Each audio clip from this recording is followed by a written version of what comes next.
On many of our podcast episodes lately, a conversation that continues to come up is around vulnerability and what it means to be vulnerable and what the definition of that is. And I always throw out that vulnerability is defined as the openness to being hurt. If I share a part of myself, there's a possibility that someone will hurt me with that. The challenge of vulnerability is that it's also necessary for growth. If we aren't willing to open ourselves up to that, there's a risk in vulnerability that's necessary for us to consider. And it has deep roots when we think about its connection to trust and what it means to be known and to make a choice, as Amy Edmondson said, about making a choice to trust someone else. And it's one of the reasons that I'm excited for our guest today, because vulnerability is a conversation that she and I have already had. It has direct implications, just like trust, from individual development and seeing people whole in the midst of the reality of their brokenness. And at the same time, has deep connections all the way through the teams that function in our organizations and the conditions we create where people might be able to be more vulnerable while also being incredibly productive. Our guest today has deep experience related to what I was just describing, and I'm pretty excited. Me too. Welcome to the Wild Conversation, where human being and human doing converge, reshaping the world of leadership, culture, and performance. Today, we get to have a wild conversation with Ana Dutra. Ana is a trailblazing global CEO, board director, and growth strategist with over 3 decades of experience transforming organizations. As Executive VP and CEO of Leadership and Talent Consulting at Korn Ferry, she built a 500 million plus global business across 25 countries through innovation, M&A, and digital transformation. And since then, she has led Mandala Global Advisors, guiding CEOs and boards in growth, turnarounds, ESG, and digital strategy. Ana continues to shape global leadership in boardrooms from Pembina Pipeline and CarParts.com, CME Group, bringing governance, cybersecurity, and sustainability expertise to the table. A proud Brazilian, she holds degrees in economics, law, and an MBA from Kellogg. She speaks Portuguese, Spanish, English, and French fluently. So obviously, Ana is a wild leader and has become a great friend of ours. Ana, welcome to the Wild Conversation. Thank you so much. It is my pleasure to be here with you. We are so excited for our time together today. And we are going to play a quick round of wild cards, which is a game we like to play at the beginning with guests. We have a deck of 52. I just pulled out 10. Each card has a different question on it that's developmentally focused. We'll go around in a circle, choose a number between 1 and 10, and answer the question on that card. You can answer from the gut. Zero pressure. It could be one word or a story if it comes to mind. We'll just have some fun. We love playing this with leaders all around the globe. It gets us deep fast, and it's just a fun way to get to know each other. So today, I'm going to go with number 9. And it is, are you more focused on urgency or patience today? Oh, that's a great question. If you asked me this question 20 years ago, I would say definitely urgency. Now, definitely patience. Over the last few years, I've become mindfulness and meditation certified teacher exactly because I needed to build patience. I teach yoga as well, which is all about surrendering, acceptance, patience, being present in the moment. So today, at this point, patience wins. I love that. We didn't add yoga instructor to your bio. We need to make that in there next Because I time. realized that many people are not ready for that yet. They start to look at me as if I had 5 legs and 3 arms. As soon as I say, well, I do all those things on the business side. And by the way, in my spare time, I teach yoga. Yeah, I love that. That's so good. Thank you, Ana. I will choose number 3. What would change if you communicated more clearly and listened more effectively? I would say I remember when we asked this question to Les Parrott, and he was like, "Did you choose that for me?" I always feel comfort in knowing that he himself, who teaches so many of us about how to show up better in relationships, could communicate more clearly and listen more effectively. If I were doing this, I would have more alignment in the relationships in my life. I'm learning more about this with my kids as they transition into new seasons. The ways that I used to learn and communicate with them are changing. And so I'm needing to be stretched in my ability to listen and communicate with them in these new seasons. Wow. Sorry. That is good stuff, Sab. I'll go number 2. Okay. Number 2, what do you need to do today to get to where you want to be tomorrow? The first thing that came to mind is just enjoy this moment. Joy. You know, in this particular conversation, that's exactly what came to mind. I love So, that. yeah. And that comes to mind because Anna, when we first met, I felt like I had met this strange sibling separated at birth. And it's like, Likewise. I was so appreciated our first conversation, our introduction from our mutual friend, Karen Gartner. It was just a really, really great moment. And so I'm so appreciate this conversation with you that I have so many questions to just spur this on. First off, can I ask what's going on in the life and mission of Ana Dutra today? Give us a little insight into what your life's looking like. This is a very special moment in my life for a number of reasons. Number one, a few years ago, seems like it was yesterday, but it was longer. I made the decision to only do what I really wanted to do. That's when I retired from full time work. Not that I didn't love my role as a CEO, but I started to build a portfolio of things that I do. That the first and foremost conditions are alignment with my purpose and values and mission.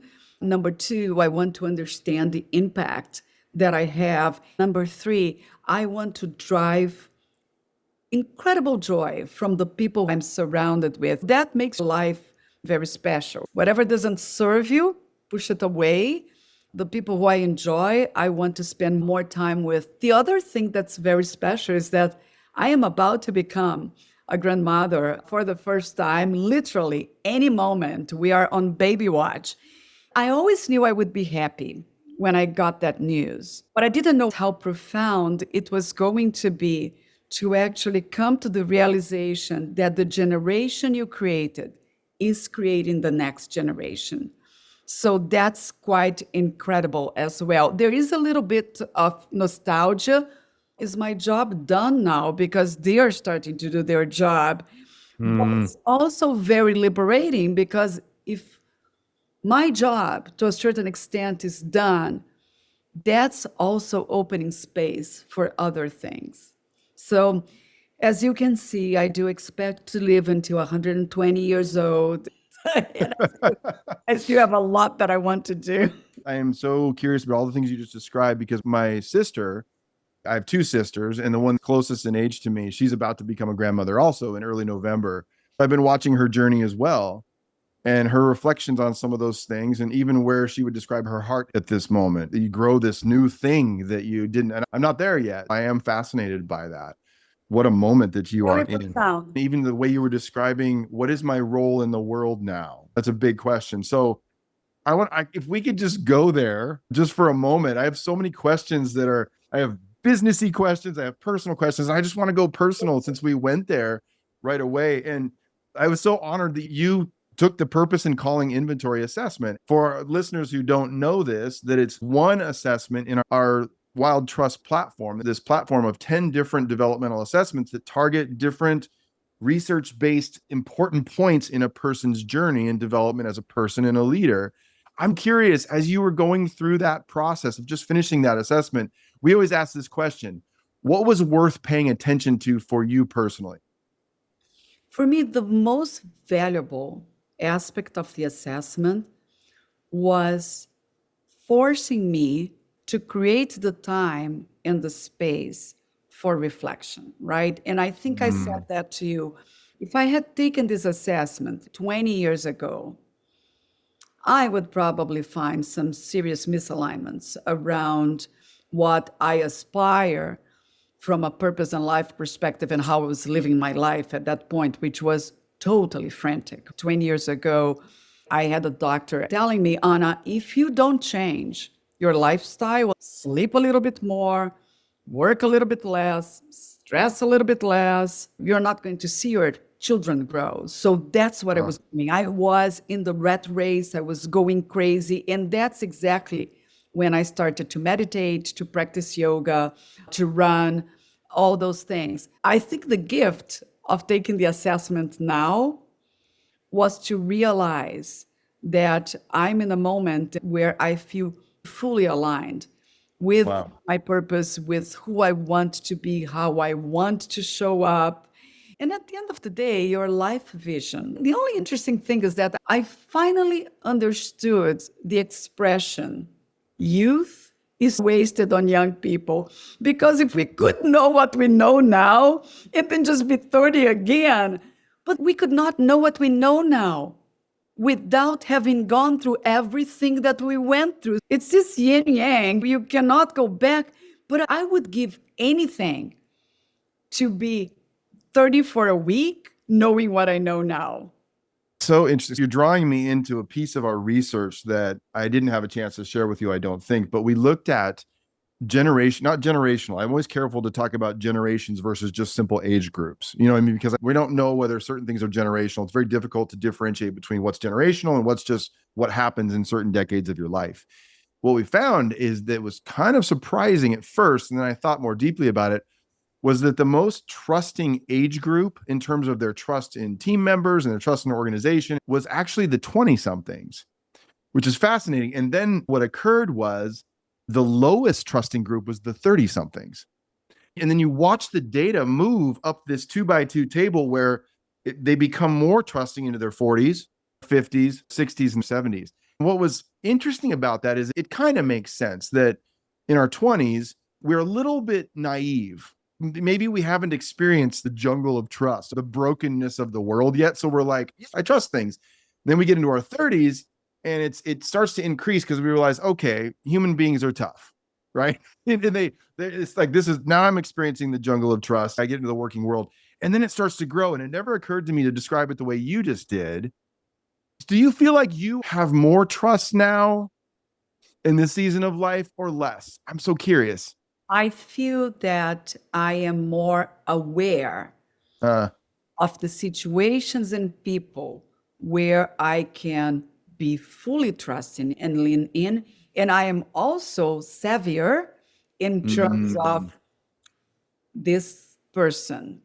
Watch, maybe I will be a little bit more cautious. I think this is a combination of two things. One is experience, right? You identify the warning signs more quickly because you've been there. The other one is actually trusting your intuition more. I was always intuitive, but I always second guessed myself a lot. And now, when my intuition tells me go right, I better go. So I think that what we become is wiser with trust.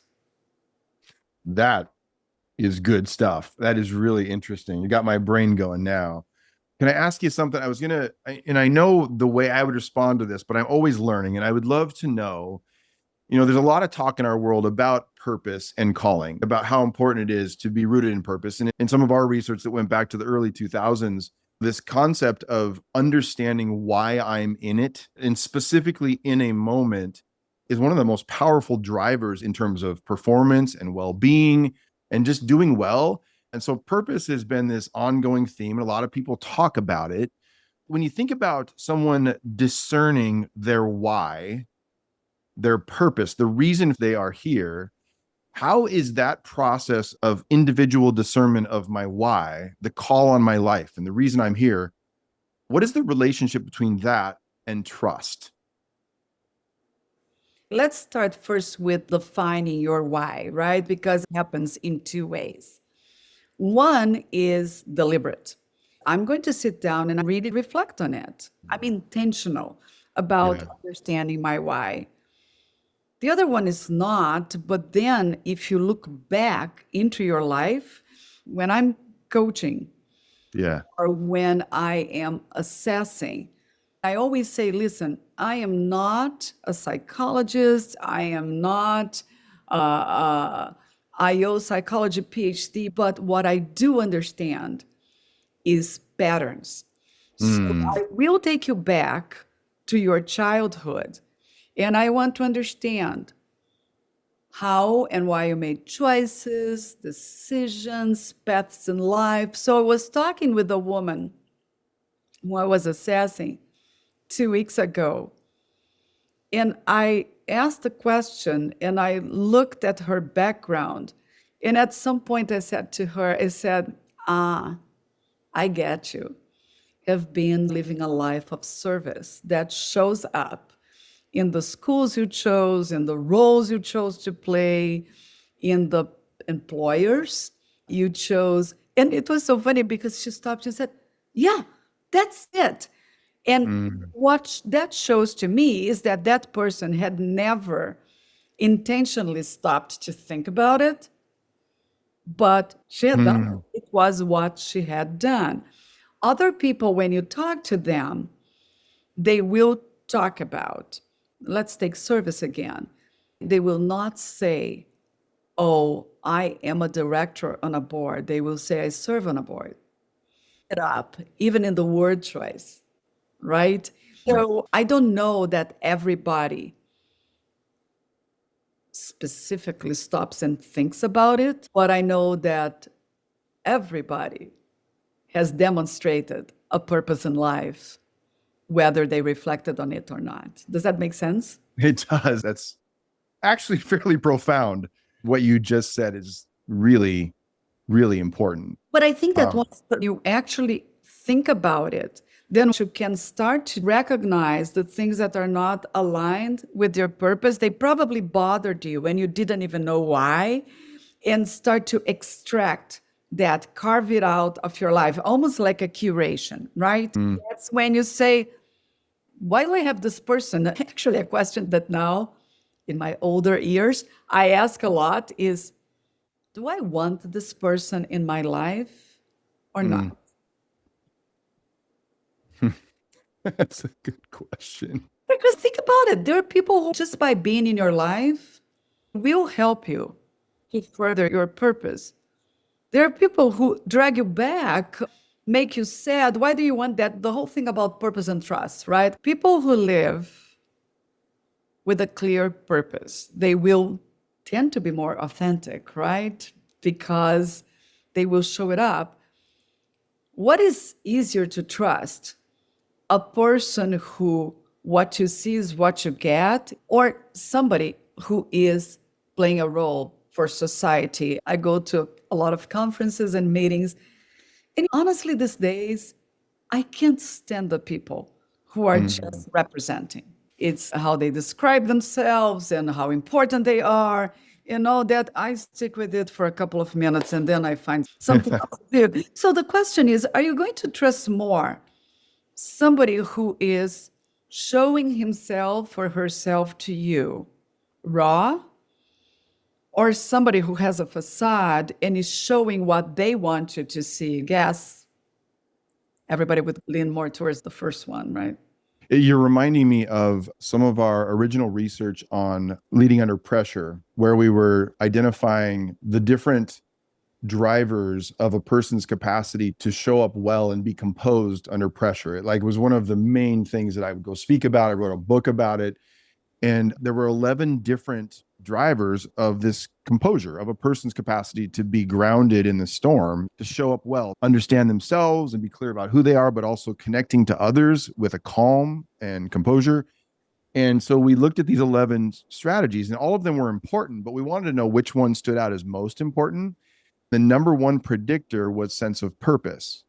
So I've encouraged leaders, if you know why you are in it, and I mean very specifically, like why are we on this podcast right now? If this were a high pressure moment, if we know why, the research we did would say that's one of the most important things for us to showing up well in this moment. And you got me thinking about being anchored in the storm. Related to trust, if I have not excavated that purpose and been intentional, then I'm unanchored. I'm doing things, but the ship I'm on is just kind of floating around. When the storms come, it gets rough. If you're not anchored and not sharing what that purpose is, people are left to kind of guess, like, where is your boat going to be? There's implications for trust in that, right? I worked with a CEO who was probably one of the most genuinely composed individuals I've ever met. One day I asked him, when do you lose it? He said, I went to West Point. I'm controlled. I said to him, when I did your 360, I heard things I never heard before.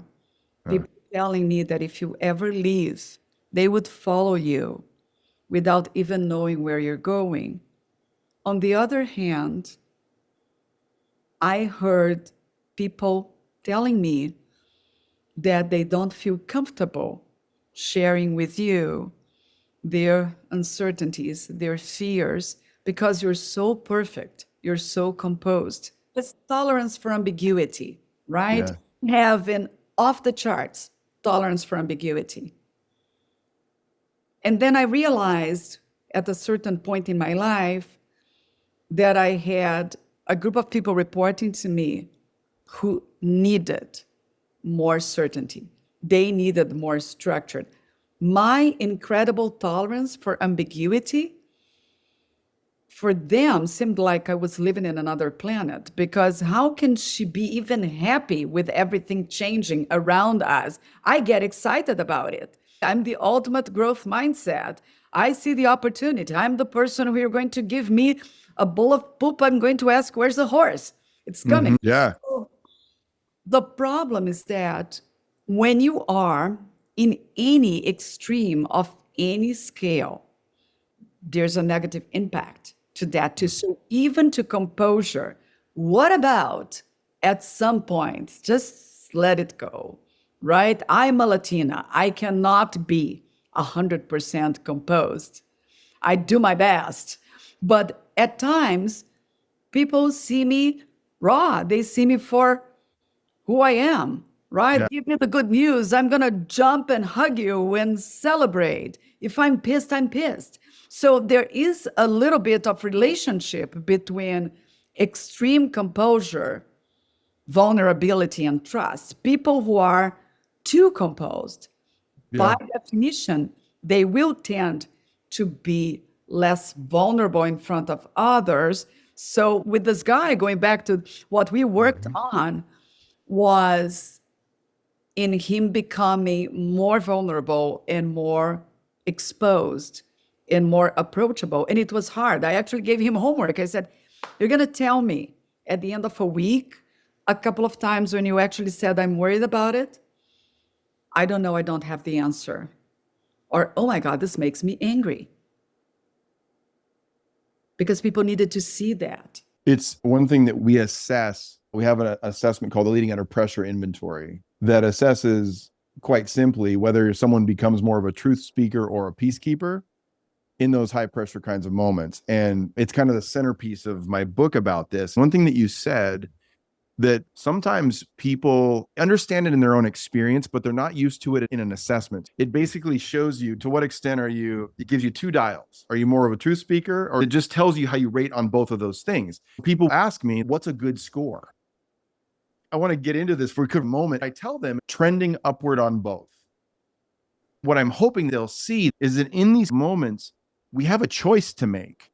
In most cases, we don't make a choice. We just do what's natural to us. We don't realize there's a choice to do something different. Like you just said, maybe to let it go and show a little emotion, or maybe for other people to show a little less. So I want to ask this question, Ana. You have quite an extensive background in assessment work. And what I mean by that is, like, when you were a part of Korn Ferry, like, of actually either mergers or acquisitions of assessment-based companies. And what's so interesting about assessment is so often people want to be put in a box. Even though they don't want to be put in a box, we love boxes, right? Because it simplifies and sometimes oversimplifies the nuance of the human experience. When you create an assessment where a person is encouraged to make a choice, it's a little different. I'm so curious about some of that, getting into that assessment part. Because when we first met, I didn't have any idea of all the things that you had either purchased, like other companies, or you had attempted to. So talk, I don't know if there's a lot in that, but just go. No. This is a great question. So yes, acquired over almost 10 assessment companies, different assessments. Everybody thinks that their assessment is the best in the world, right? I'm like, yeah, okay, let's take this door. But the one thing that I think that as much as people like to be put in boxes, what they really like is somebody talking to them about themselves. It's like, oh my God, this is all about me, right? And then I'm going to have somebody doing the readout and asking me questions. And I think that that's what people really love about it. But there's always two parts to the assessment, right? One is the acknowledgement and the reflection around who you really are. The second one, which is probably even more important. So the first one is self-awareness. The second one is, are you willing to change this or to work on this when it gets to the developmental opportunities? Or your choice is to say, no, I'm not willing to work on it. So let's talk about the implications. Are you going to surround yourself with somebody who can counter? So even in your concept of truth teller and peacemaker, it made me think about my husband and I, because we've been married for over 35 years. One day we were talking and we realized that unconsciously, we don't plan on that. When I am the truth teller and the firefighter, and I am on an attacking position, he becomes a peacemaker. And when he is pissed off, I become the peacemaker. So there is also that ability to say, when left unsupervised, I'm probably going to be more of the truth teller. So maybe I want a partner, whether it's in business or in life, who will lean more towards the peacemaker when I am the truth teller. And when I am more of the peacemaker, or when he or she becomes more of the truth teller, then I have the ability to jump in as a peacemaker. I see that with us a lot. And I wonder if people think about this, if people were actually conscious of that in leadership teams, who plays which role, right? When we are in a negotiation, as a visiting professor, I teach negotiations a lot, and I teach negotiations with an eye on types. I think there are all those techniques, right? Getting to yes, and finding your bat and all that. And people forget the most important, which is to assess the person you're negotiating with, who he or she is, what context are they coming from, what do they really want to achieve. Once you understand that, forget about all the formulaic processes. Then you are in a powerful position, not powerful in the sense of, oh, it's an opponent, but powerful in the sense you are grounded. You know what's going on. So when we created the Leading Under Pressure inventory, and I gave you these two labels, True Speaker, Peacekeeper, one of the reasons we created the labels is because it's easier for people to get handholds on those things. But the deeper story that I don't tell everyone is that the research behind that particular assessment comes out of family systems theory. When I say theory, I mean, if you go to see a marriage therapist, many of them will be trained as family systems theorists, and that will be the background. And what they know that many people who use assessments don't know or don't tell you is that what you said, the context, or what they would describe as the system of people that you're a part of, matters for you interpreting your response. As you just described with your husband, I'm going to send you and your husband the Leading Under Pressure inventory so you can process that if you want. Because my wife and I did that. It was a powerful thing. We affect one another. Because people will say, why am I more of a peacekeeper at home and more of a true speaker at work? Or the opposite. And I'll say, tell me more about that. Let's have a conversation. To your point, is like, can I understand you in these different spaces of your life And the same is true if I change teams, that it might move around and shift. And what a powerful thing you just described that I think is important for people to embrace when they're thinking about whether it's using assessments or any kind of intervention or just leading a team, is to realize that we affect each other. So fun. You're taking me on those journeys on memory lane, right? When I was in my late 20s, I decided to study transactional analysis. And it was that whole Eric Berne theory that we are always in one of three roles: child, parent, or adult. I think it was a very simplistic way of describing very interesting dynamics. So it is, and I think we do this today. I have not heard of TA in decades now, but I think we do that too. Are we going to be the child, the rebel, and pound the table? Are you going to be the adult in the room, which is to me more of the truth teller since we're labeling things?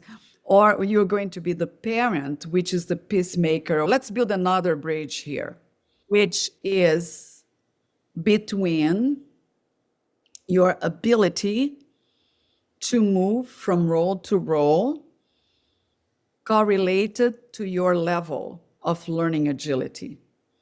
So people who are, I'm going to make an assumption because we never had this conversation. People who are high on learning agility, change, results, speaker agility, and are more self-aware, will have a much higher ability to pivot and change depending on the situation. People who are low on agility and stuck in their own ways will probably stay in one box. Those are the people you say, this person doesn't flex. You have to meet him or her where he is, right? Mm. But those are also people who are low in learning agility, and it's their way or the highway. Yeah. Will only succeed in very specific situations. They may be very successful if they find the conditions that enable that success because of who they are, but they are certainly not going to be successful in very different situations. Wow. Okay, I'm going to do something I've not done on the podcast before. I'm getting up to go back to my bookshelf. All right. So this book, written by a couple of friends of mine, Veronica Harvey and Ken DeMuse. I don't know if you know either. Oh my God. Are you kidding me? Okay, so Ken, okay, let's talk about Ken, right? Because, he has those 7 factors and all that. I adore him. I bought Ken with Lominger.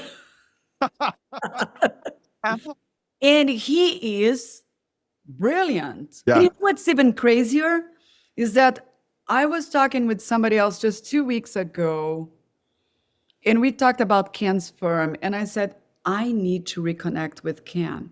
I have not spoken with him in 10 years. So the reason why I bring this up is a few years ago, they asked me to contribute a chapter to this book, The Age of Agility. And I don't know if there's a pathway here, but you got me thinking, because if you're going to do whole leader development, you're going to create a battery of assessments, you have to hit all the lanes, right? And so you have to hit competence, of course, and you have to hit personality for a bit. You got to hit readiness. You got to hit whether a person is supported or not. You got to hit purpose and calling. And you also have to hit on agility.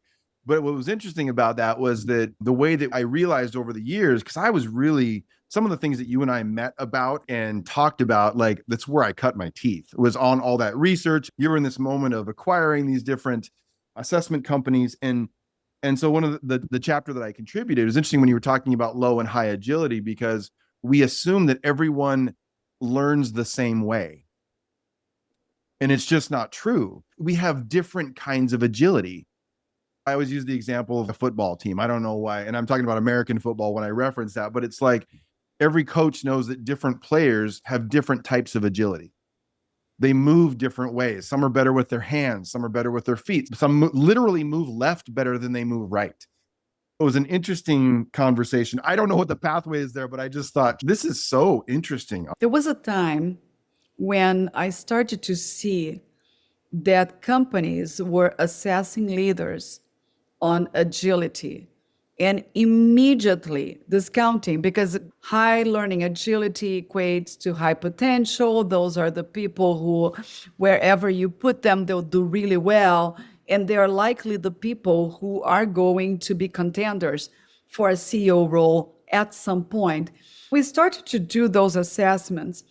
And I started to see something that started to break my heart, which was if somebody was not a hypo, high learning agility does well everywhere, was a hypro, somebody who is a deep expert in accounting or in marketing or only knows how to do turnarounds, these people would be grossly discounted. What I started to work with, talk about, and write about was, well, imagine a place, a corporation, where 60% of their leadership teams is super high learning agility people. You are screwed because you don't have room for all those CEOs, number one.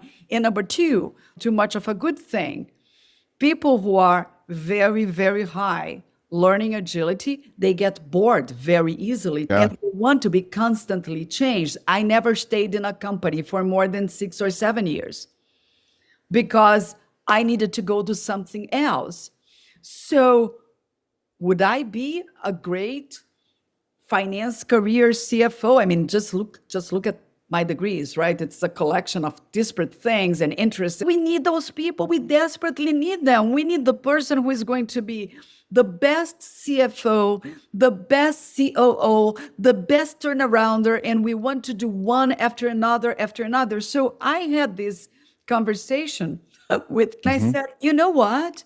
Let's stop with the vilification of the high professionals and putting all the hypos and the high learning agility on pedestals, because no company wants to have a company that's made only of high learning agility people. You don't want your airport traffic control person to be a super hypo. You want him to do, or her, to do that job extremely, extremely well. Yes. Oh, that is so incredibly well said. It's funny because the way I've described myself often is that I embrace paradox. So this reality that there are competing truths, both of which are true. And you have that same mind where you're like, let's pay attention to both sides of this. It's so fascinating when you talk about high potentials. If you're listening to this and you run a smaller business and you haven't heard of the concept of learning agility, let me just bottom shelf that for a minute. Imagine that people are able to adapt well. They want to learn and they're willing to move and shift. But to Ana's point, sometimes if someone wants to do that, it actually might be a problem because you need certain people who are not going to be shifting all that much. It's so interesting because when we talked about high potentials, especially maybe 10, 15 years ago, when people would talk about high potentials, they were really putting people in character or personality boxes. So it was like, and literally, and some of the math said that like 88% of your people are not your high potentials. So think about any of us, any normal person sitting in an audience is going to say, I'm not one of those people. We use that terminology all the time of saying we have high potentials and not. And so when you think about your people, it's the problem with that because people have also embraced a growth mindset. What that research said was as soon as you're thinking you have high potentials or not, you are going to affect whether or not those people think they have potential or not.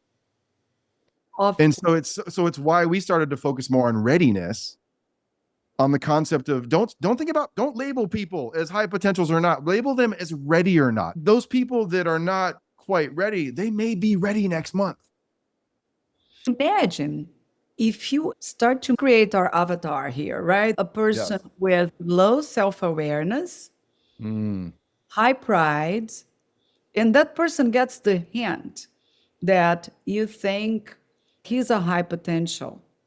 That's when you go into something else, which is this better than average. People who have the lowest your self-awareness in general, the better you're going to believe you are. And if you have somebody giving you that message, then you're creating a monster. You're creating somebody who is overconfident, arrogant, and at some point, when that surpasses talent, you start to see real mediocrity in action, thinking they're all that. Very dangerous. Again, that's a discussion that's been going on for decades. Do you tell or do you not tell? Yeah. IBM in the 80s was way ahead of their time. And they actually asked every supervisor to identify their high potentials. That became extremely dangerous because if you told somebody you're in the high potentials list, you are already creating a demeanor, even if that person does not know. And then how many people would be totally deflated because they had not been put. Pet peeve with all my kids went through public school, and I had a huge pet peeve with those schools who would assess toddlers and determine whether they could be a part of that school or not, because it had nothing to do with fit. They were looking at the kids that at that age, for some of their crazy assessments, they determined that they would be winners in life and accepting those and already labeling the ones that not good enough to be Yeah. a part of her. Just imagine what that does to somebody's personal beliefs, especially if it's somebody with low self-esteem. You Yeah. have kids, I have kids, just don't do that. And the wisdom in that is just be really mindful of those categorizations, because we need some of that to simplify what's fairly complex in the human experience, but also just be careful. Even then we label people as extroverted or introverted, or we label them as a certain number, that label has power and can tell them things. There's a certain assessment out there that gives person a number. You start labeling your son, you label them a 7. Oh, All of a sudden, the curse you just gave to that son's eventual spouse, that son may think, I'm a 7. It's just who I am, as opposed to being thoughtful about the developmental nature of human beings. Can I go in a little different direction for a moment? I've had a lot of guests on recently whose work started at the organizational level. And like recently, Pat Lencioni was that way. He said, I started there. I started with organization and team. Even Amy Edmondson had that kind of a bent. I don't know if you know Ron Carucci. He was on recently also. And Ron and I, so we're going to laugh about this, but Ron and I are kind of very similar, even though we have very different ways of approaching. We think in similar ways. And he started like me, but my focus has always been, I started with individuals. I've always been so passionate about leader development. I look at a person and I say, like, what could I do to invest in them? And then I could not help but make pathways to the organization. And a lot of other folks came the other way, including Stephen Covey, also in a recent podcast guest. That's been a fascinating thing. And I'm curious about where your default was, especially because you were leading an organization at scale where you're responsible for the whole thing.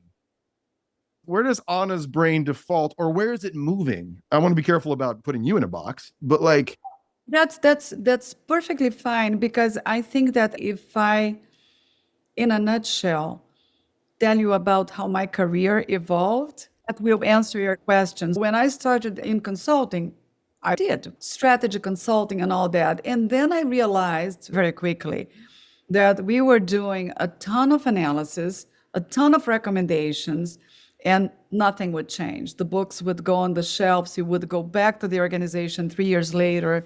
People were doing the same thing. Then I joined CSC Index when the whole thing about re-engineering the corporation and change everything.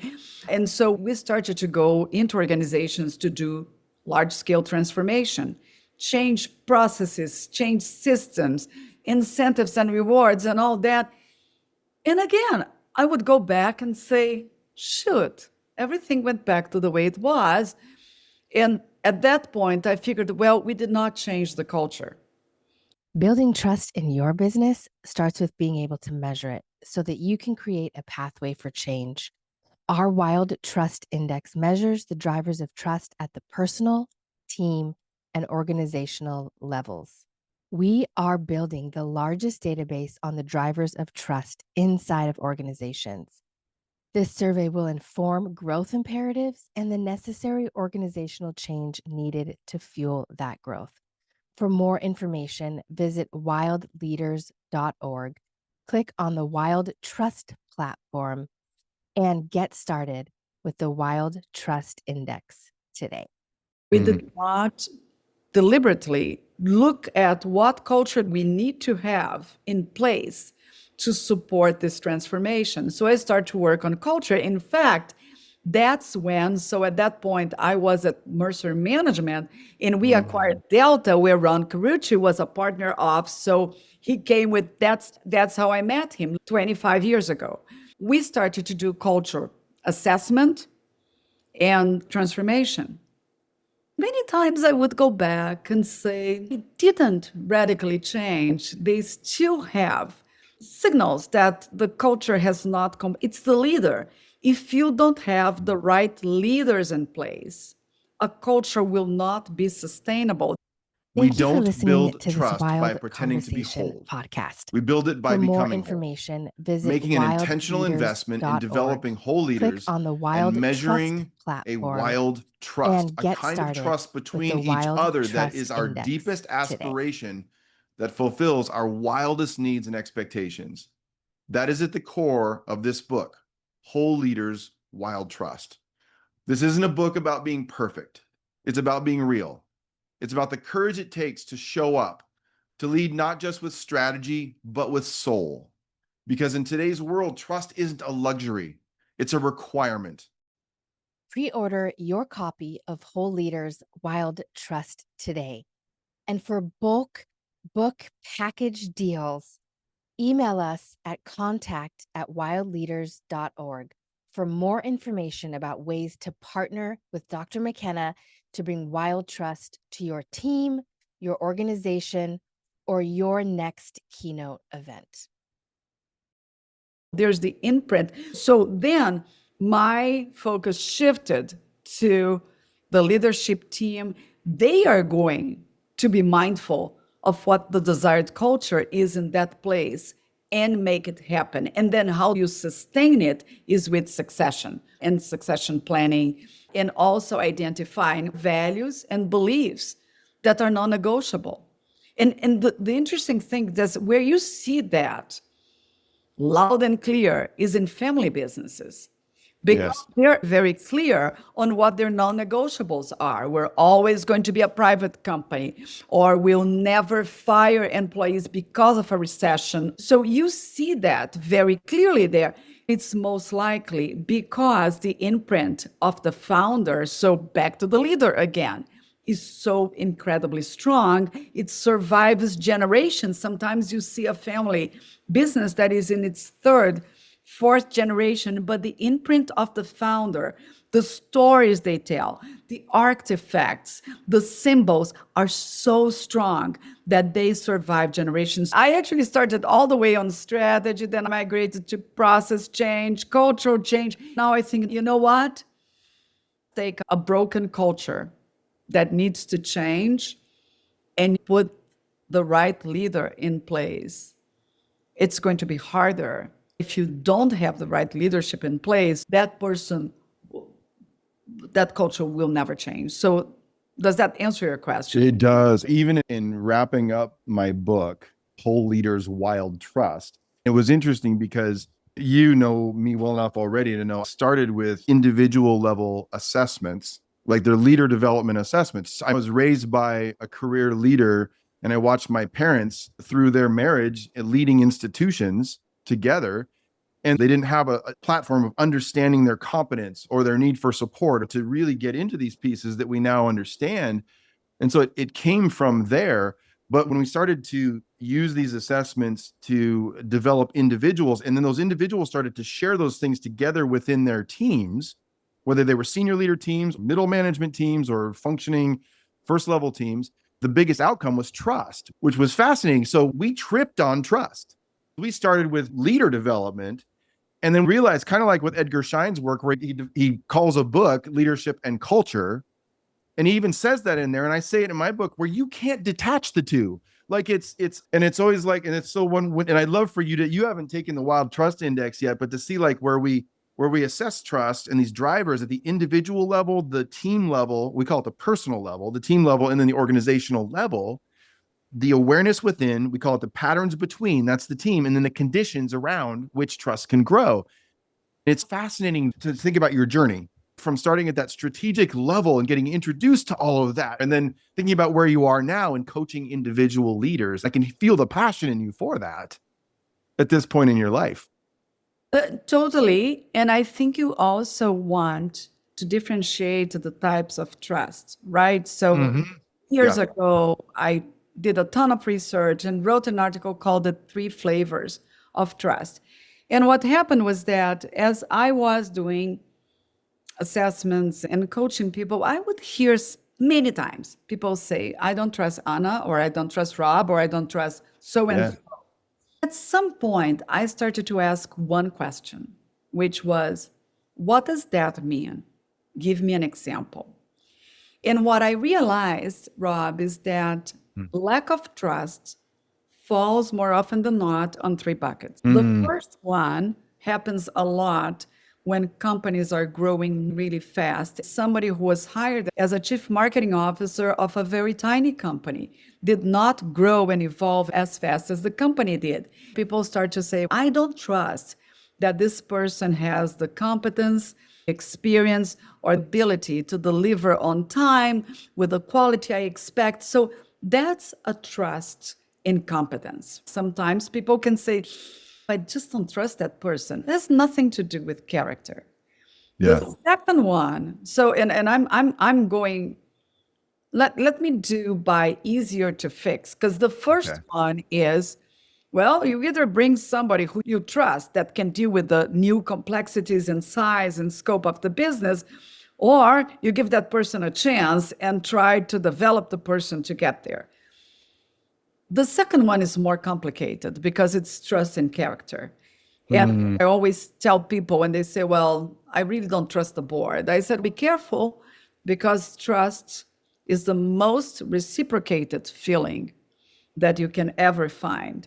If you don't trust me and I feel it, you cannot expect me to trust you. So when a CEO says, I don't trust the board, be aware that if that board feels it, they probably don't trust you either. Be careful with that, because you want to understand what is that. That person is dishonest, that person lies, that person is fake. There are different levels there, right? But there's a point of no return. Once you tell somebody, I don't trust you, then it's game over. Be careful with openness about that too. Homework before articulating how you really feel.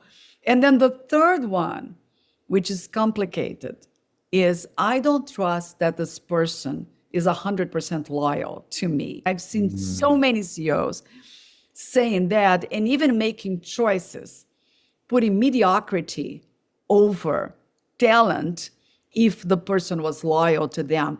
If you have that feeling towards one individual, you say, you know, I'm not too sure that we agree with things in the room, and then behind my back, that person is not that loyal, or that person disagrees with me a lot. If it is one or two individuals, okay. But if you feel like that towards a lot of people, it's your problem. Look at yourself in the mirror and ask yourself, first of all, why this loyalty is so important? Why can't people just follow you because of who you are? Why do people have to agree with you all the time? The trusting issue is yours. Don't put that on all the 100 people you don't trust. The problem is yours. When somebody says, I just don't trust, it falls in one of those three buckets. You have to send me that article if you can find it. I want to see that. It was on Forbes, and cover is one cone with a pink, a chocolate, a strawberry, and a vanilla. Okay, that's very interesting. And you made me think, Ana, about my parents are in their 90s, and we have caregivers in their home. And we were with the CEO of that company, actually was on our podcast. And I was in a conversation with him because in some ways we've been a bit over functioning as the children of my aging parents. And we were asking him questions about how to manage care for my parents better. And he said, you used to be a teacher, Rob. If your boss or principal was in the room, would you be a better or worse teacher? And it was obvious, right? I'd be a worse teacher because I'd be not doing my thing in a more natural way, which might be communicating that I'm not trusted. And then I will behave in a way that's less effective and less trustworthy. So you made me think about that conversation, because I was like, oh, we need to let the caregivers do their job. Do you know what I mean? And trust them. I totally know what you mean, because one of the first indications that there is some trust issue in the system is when you start to see a leader who is a severe micromanager, because usually behind micromanagement, there is one of those trust issues. Either I don't Yes. think that you're capable of doing your job, or I'm micromanaging you because I'm not too sure about your character. Maybe you cheat on expense reports, right? Or Yes. I'm micromanaging you because I want to follow your every step because I'm still suspecting that you're not loyal to me. So the micromanagement and over controlling behaviors are an indication of trust Yeah. issues. Okay. So I have two more questions just to wrap us up, and they're big questions. So I think we may need to have another podcast around each, because I'd love to do that. they're two very significant lanes that I think we'll need a future conversation just because of time. And it's just, they're important. And you have one of them. The first one is board governance. And this is a big space. I know you've spent a lot of time in this space. Yeah. And I'm curious. This is my big question about it. And then we will schedule another time to have this conversation. Board governance is getting a lot more attention now because we realize it matters. My dad has written 2 books on board governance that are outstanding, and you gotta let me know the titles. We'll put those in the notes and send those to you. He was a university president, so he dealt with boards all the time. He had to address the board chair's relationship to the president. It's one of the most important roles in a university that people don't understand.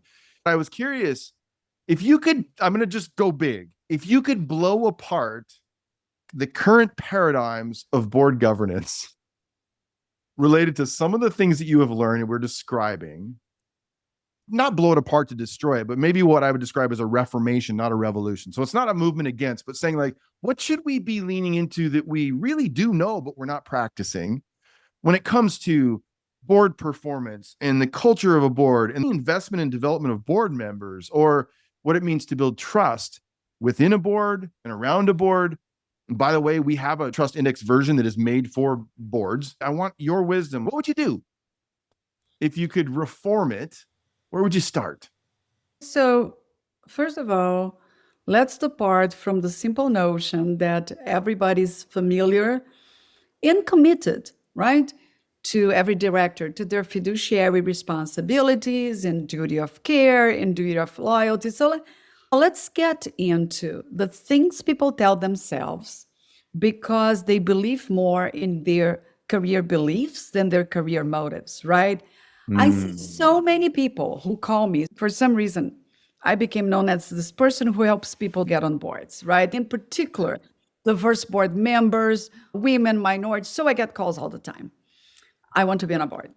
And the first question I ask is really simple. Why? I hate when I hear, oh, because I think it's the right time in my career to become a board member, or because I am about to retire, or because it's what all my friends are doing, right? So there is this belief that at some point in your life, to be important, to be relevant, you've got to become a board member. And that puts so many people who have no business being on a board on boards, right? So that's number one. Wrong answer. This is the time when you want to give back. You want to actually pay it forward. Now we get into the second issue, which is board service is not for everybody. You have to have a certain type of mindset and personality. And the mindset has to be, I am here to help. I'm here to provide some oversight, but I want to be the best partner I can be for this management team, for the CEO. I want to give comfort to our shareholders, regulators, proxy advisory firms, because I am here, right? So many people think I'm here because I am extremely smart, and I'm going to show that in every board meeting. I am here because I need to put the CEO in the right place. So they become these auditors of the CEO and of the management team. And that is terrible, right? I'd say change the mindset and recruit people less you still have to have the right experience, the right background, the right skills to be able to provide that oversight. But guess what, Rob? There are millions of people with great experience, skills, and competencies, but weed off the ones who are actually in it for the wrong reasons, have the wrong demeanor, and have the wrong mindset when they are inside the boardroom. That can be very toxic and can destroy the career of some great leaders because they don't have the right support around them. That is so good. That deserves another podcast episode. My last question is equally important. I can almost picture the title of our next conversation. One of the things that has been really important to me over the years is underrepresented people in leadership. One of the low-hanging fruit is women in leadership roles. Earlier in my career, I was responsible for mentoring. There were many women drawn to the PhD program that I was a part of. And when I started to expand my network, I realized my own networks of support, I needed more senior leader women like Ana in my network who could help take these women where I could not. It's interesting, as a male who has this deep desire to help women in those spaces, I'm kind of curious, just as we finish this, and I can picture our next podcast being board governance and women in leadership. What advice would you have for all the women in our ecosystem who are aspiring to or are in the middle of the awesome storm of life and leadership? What would be some of your thoughts around that? And we will continue the conversation for them. So, a couple of pieces of advice. The first one is you cannot value diversity and be a diverse leader and not aspire to have a diverse personal board of directors. My mentors were not always women. In fact, one person who was my lifelong mentor since I came to the US is a very white guy, but I could see his perspective. I never took a job without going to him and saying, "What do you think about it?" And the one time he said it was a stupid idea, it actually was, but I had to go back and say, "You were right." I belong to a number of women-only organizations, women CEOs, women board members, but I'm always calling out the value of bringing in our allies, right? Because it's the sheer concept of diversity. I want to know how people who are not like me think. Of course, I want to see role models who are like me and all that. So that's number one. Number two is don't victimize yourself. See the beauty and the power in diversity too. I had this great conversation with one of my daughters. So I was, for so many times in my career, the only woman in the room or the first in this role or that role. I have three daughters and they're all in different fields. One of them went into consulting. And one day she got back home really angry. She said, "You will not believe what happened today. I'm the only woman on this project team. And the guys all went talking about the project and went into the men's room. And of course, I could not go there. I stayed outside. They came back 15 minutes later. Has this ever happened to you?" I just started to laugh. She said, "But you never talked about those things." She started to mention other things. She said, "You never talked about those things. I never thought you had gone through that." And I said, "I was extremely busy in a high pressure job. I had 3 kids, a husband, a house. I had no time to spend talking about, I was put in this position." So make a conscious choice about what percentage of your time you're going to spend suffering, victimizing, talking about unfairness, and what percentage of your time you're going to spend actually living your life. Right? I know that when I take those diversity and inclusion, I'm one of those people who minimizes and ignores. But that's how I always acted. I didn't have the time to spend moaning and whining. You're not going to see me whining. So, yeah, that's me. Sorry. Well, Ana, it is such a pleasure. Even when we got to know each other before this and this conversation, I feel, it's funny because we have so many common friends. It's like we're in the same family, but we didn't know it. I feel like we were adopted by other families, and all of a sudden we realized, sister out there. And so who knows about these people we're also related to. So I am so grateful for this. And we I will am keep this going. super grateful. It's been really an honor and privilege, Rob. And I hope we do the second and the third. If Well, you can put up with me, we'll do that. yeah. Thank you so much. What a gift. Thank you, And Ana. you've been there all the time. You're amazing. Such a gift. I found your article on Forbes with the 3 flavors of leadership. I just want to read the last sentence. It says, at the end of the day, trust is a complex personal and emotional issue. Each person has to decide how to deal with it. And introspection is strongly recommended. I love that. Did I write that? You wrote that. You I wrote know. that. Genius. So Yeah. good. Ana, it's been such a gift, and I'm excited for podcast episode 2 and 3. How can the people listening or watching connect with the work that you're doing now? So, number of different ways. I'm not a big social media person, but I do have a LinkedIn profile, and I think 15,000 connections. Connecting with me on LinkedIn, you can always send me an email. It's really easy. It's anadutra.chicago@gmail.com. As a friend of mine says, when I die, what's going to be written there is she always responded to emails in less than 24 hours. I'm really anal about that. So it's a little bit too type A, but hey, that's who I am. You can totally connect with me. One last wild question. Are you in a season of changing yourself or accepting yourself? Always both. Always, always both. Always changing and always accepting myself and always accepting the changes too, because they will happen whether you want or not. So always both. But what a gift. Thank you. What a So gift. I really, really enjoyed every minute of it. Thank you, Ana. Thank you for listening to this Wild Conversation podcast. For more information, visit wildleaders.org, click on the Wild Trust platform, and get started with the Wild Trust Index today.